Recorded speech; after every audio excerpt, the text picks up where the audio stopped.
Hi, I'm Carmen now, formerly an elected district councillor in Hong Kong. And now I'm a human rights activist living in exile. Traveling to speak for Hong Kong has always been painful for me, not only because of the stories that I'm about to share, but every time I visit the airport, it reminds me of the moment when my last flight took off from Hong Kong. It was a silent farewell. As a threat of surveillance, I told no one to come and farewell for me, not even my parents. I speak from my personal experience when I say the fight for freedom comes at a cost. And yet, the cost of a silent farewell, an arrested warrant, and a certain future ahead in exile isn't as high compared to the plight of the 1,846 political prisoners who have sacrificed their freedom for our movement. In 2019, while the echoes of the umbrella movement still lingered as we proclaimed, "We will be back," we returned to the streets, stronger and more united than ever.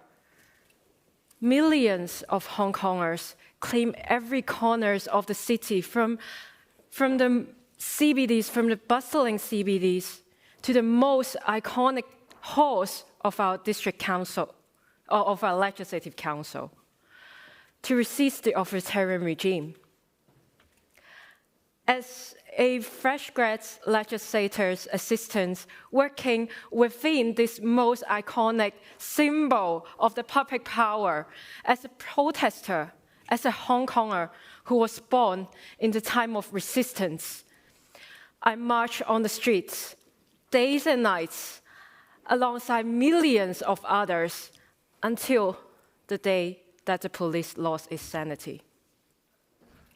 I still remember it was a protest happened in a midsummer day. A rifle was pointed at my head, so close that I could see the bullet head from the gun barrel. I was frozen. I didn't know what to do, and suddenly a protester, an anonymous protester, pulled me away, and I never met that person again. The next moment I remember, it was gunshots all around. Sounds like fireworks, but it's gunshots and tear gases. And suddenly, I was shot on my right arm from a rubber bullet. And for me, I felt so fortunate that it was just a rubber bullet. I subsided the fear inside myself, bear the physical pain, and continue to stay on the streets, and even step up to run for an election, regardless of the intimidation, the harassment, the smearing campaigns to female activists, only because all I want is to resist the authoritarian regime, to refuse for our faith to be decided. By 2047, a deadline embedded in the pages of the Hong Kong Mini Constitution, the Basic Law. Our struggle is far from over. The police kept escalating its violence and transformed Hong Kong into a police state that you all could see all over the TV, the internet. While the regime tightened its grip on Hong Kong, enforcing the arbitrary national security law, destroying the foundation of the rule of law, they also wiped away all the footprints of Hong Kongers fighting for freedom. Even a sculpture, which you can see a replica outside at the foyer, the Pillar of Shame, which stood as a reminder of the truth of the Tiananmen massacre, was forcibly removed from the campus of the University of Hong Kong. And at that moment, many of the democratic people's representatives were forced to resign from their seats, including myself.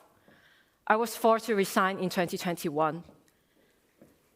And just within 5 years, the number of political prisoners in Hong Kong rose from just a few to 1,846. All of them are going through harsh imprisonment or detention. It's not just 1,846 individuals, but their families are also torn apart by this brutal regime. My closest friends and peers, and even my boss, went in behind bars one by one. Many who were prominent political figures cannot be named now. They could face consequences only because they were mentioned publicly. I still remember those months before I decided to flee Hong Kong were the toughest. Waking up early, all of a sudden, every morning around 5 a.m., worrying that my door would be knocked or my phone would ring, and was told that another friend of mine were arrested. Not to mention the surveillance from the police, the harassment from the state media that I did not suppose to face at the age of 25. And we were amidst the very despairing moments of our movement. Since 2020, at least 400,000 of Hong Kongers fled the city. And yet, the repression did not stop at the national boundary. Exiled pro-democratic activists were wanted. Some even had bounty on their heads. And I was wanted as well. Just in March, the Safeguarding National Security Bill, better known as the Article 23, came into force. The extraterritorial law has defined that anyone voiced out for supporting democracy would be seen as treason. Anyone who leaves the board would be seen as anti-China external forces. And those who found guilty would face life imprisonment. And just yesterday, it was discovered that there are Hong Kong foreign intelligence activities undertaken on the British soil, surveilling activists and dissidents. And it's potentially connected with the Hong Kong Economic and Trade Offices, which is the diplomatic offices of the Hong Kong government. All of these forms of repression happened only within a decade. In 1997, during the transition of sovereignty from the British government to the Chinese Communist Party, Hong Kongers were promised a high level of autonomy under the principle of one country, two systems for at least 50 years. No one could ever imagine the crackdown. The denial of Hong Kong's freedom and democratic rights would come so quickly. However, in an era of the totalitarianism, appeals are growing. Autocracies are pulling for each other. However, I see hope. The transnational repression from the CCP, the forced dismantling of civil society inside Hong Kong, of course, pose a chilling effect among Hong Kongers. But it has also encouraged the evolvement of the Hong Kong diaspora.